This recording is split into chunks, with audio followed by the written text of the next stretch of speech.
নমস্কার, আমদরিয়া নিউজে সকলকে জানাই স্বাগত। আমি বর্ণা হাজির হলাম বেশ কিছু গুরুত্বপূর্ণ খবরের সাথে। মহাকুম্ভে ভিভিআইপি পাস বাতিল, মৃতদের পরিবারকে 25 লক্ষ টাকা করে ক্ষতিপূরণ। পদপিষ্ট হয়ে অন্তত 30 জনের মৃত্যুর ঘটনার পরে মেলা প্রাঙ্গণে গাড়ি প্রবেশের উপর নিষেধাজ্ঞা জারি করেছে উত্তরপ্রদেশ প্রশাসন। যেমন ভিভিআইপি পাস আপাতত বাতিল করা হয়েছে। উত্তরপ্রদেশে মুখ্যমন্ত্রী যোগী আদিত্যনাথ জানান মৃতদের পরিবারকে 25 লক্ষ টাকা আর্থিক সাহায্য করা হবে। যোগী আরও জানান দুর্ঘটনা এড়াতে আরো বেশি করে নিরাপত্তার ব্যবস্থা করা হয়েছে মহাকুম্ভে। মর্মান্তিক ঘটনার বিচার বিভাগীয় তদন্ত শুরু হয়েছে। 3 সদস্যের টিম গঠন করে চলেছে তদন্ত। এদিকে উত্তরপ্রদেশ সরকার কেন্দ্র সরকার সহ সব রাজ্যের সরকারকে পক্ষ হিসাবে তুলে ধরে মহাকুম্ভে দুর্ঘটনা নিয়ে জনস্বার্থ মামলা দায়ের করা হয়েছে সুপ্রিম কোর্টে। আসছি পরবর্তী খবরে। অধ্যাপিকার সিঁথিতে সিঁদুর পরানোর ভিডিও চক্রান্তের ফসল। ভালো করে সত্যতা খতিয়ে না দেখে কখনো কোনো খবর করা উচিত নয়, এটাই ফের প্রমাণ হলো নদিয়ার একটি শিক্ষা প্রতিষ্ঠানের ঘটনায়। সেখানে এক অধ্যাপিকার সিঁথিতে সিঁদুর পরানোর ভিডিও ভাইরাল হয়েছিল। তার জেরে তাঁকে ছুটিতে পাঠানো হয়। একাধিক সংবাদ মাধ্যম তা নিয়ে খবর করে, কিন্তু অধ্যাপিকা জানিয়ে দিয়েছে তিনি একটি প্রজেক্টের আওতায় নাটকে অংশ নেন। সেখানে ওই দৃশ্য ছিল। সেই দৃশ্যের ভিডিও একজন সতীর্থ তুলে ভাইরাল করে দেন। তার অভিযোগ, ওই সহকর্মী তাকে সরিয়ে বিভাগীয় প্রধান পদে বসতে চান। অধ্যাপিকা ঘটনার পূর্ণাঙ্গ তদন্ত চেয়েছেন। আসছি পরবর্তী খবরে। যাত্রী বোঝাই প্লেনের সঙ্গে সেনাবাহিনী হেলিকপ্টারের সংঘর্ষ হয়েছে আমেরিকার ওয়াশিংটন ডিসিতে। স্থানীয় সময় বুধবার রাতে আকাশে ওই সংঘর্ষে প্লেনটি 2 টুকরো হয়ে যায়। হেলিকপ্টারটি কয়েক টুকরো হয়ে ছড়িয়ে পড়ে নিচের পেটোম্যাক নদীতে। প্লেনের অংশ নদীতে পড়েছে। প্লেনে 60 জন যাত্রী ও 4 জন ক্রু মেম্বার ছিলেন।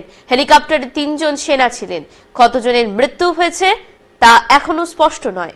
নদী ও লাগোয়া এলাকায় তল্লাশি জারি রয়েছে। কেন দুর্ঘটনা তা এখনো স্পষ্ট নয়। আসছি পরবর্তী খবরে। টিকটক করায় 15 বছর বয়সী মেয়েকে খুন বাবার। টিকটক করার জন্য 15 বছর বয়সের মেয়েকে খুনের অভিযোগ উঠেছে তার বাবা ও মামার বিরুদ্ধে। মঙ্গলবার পাকিস্তানের বেলুচিস্তানের কোয়েটার ঘটনা। সে দেশের সংবাদ মাধ্যমে পুলিশ জানিয়েছে খুনে অভিযুক্তের আনোয়ার উল হক। তিনি প্রথমে রটিয়েছিলেন তার মেয়েকে কেউ খুন করেছে। পরে পুলিশের জেরায় কবুল করেন টিকটক করার কারণে মেয়েকে খুনের ঘটনা। তার শ্যালককেও পুলিশ গ্রেফতার করেছে। এই মুহূর্তের শেষ খবর। সেপ্টেম্বরেই বাজারে মিলতে পারে ক্যান্সারের টিকা, বলছে রাশিয়া। সব ঠিকঠাক থাকলে আগামী সেপ্টেম্বরেই ক্যান্সারের ভ্যাকসিন বা টিকা বাজারে ছাড়বে রাশিয়া। সে দেশের সংবাদ সংস্থা তাস এ কথা জানিয়েছে। রাশিয়ার গামলিয়া রিসার্চ ইনস্টিটিউটের পরিচালক আলেক্সান্ডার গিল্ডসবার্গ জানিয়েছেন সেপ্টেম্বরের মাঝামাঝি বাজারে মিলতে পারে ক্যান্সারের টিকা। তিনি জানান চিকিৎসা ক্ষেত্রে এই টিকার ব্যবহার সংক্রান্ত অনুমোদনের জন্য তারা স্বাস্থ্য মন্ত্রককে আবেদন করেছে। আগস্টের শেষে অনুমোদন মিলতে পারে। তিনি জানান যারা ক্যান্সারে আক্রান্ত তাদেরকে ওই টিকা দেওয়া যাবে। টিকার মূল ওষুধ মানব শরীরে ঢোকার পর সেটি অল্প সময়ের মধ্যেই রোগ প্রতিরোধ ব্যবস্থাকে আরো উন্নত করে তোলে। এই উন্নততর প্রতিরোধ ক্ষমতা ক্ষতিকর ক্যান্সারের কোষগুলোকে প্রথমে শনাক্ত করে ও ধীরে ধীরে ধ্বংস করে দেয়। তিনি দাবি করেন পরীক্ষামূলক ব্যবহারে দেখা গিয়েছে এই ভ্যাকসিন টিউমার ছড়িয়ে পড়াও রুখতে পারে। এখন এই পর্যন্তই। পরবর্তীতে আবার ফিরে আসবো গুরুত্বপূর্ণ খবর নিয়ে। ধন্যবাদ।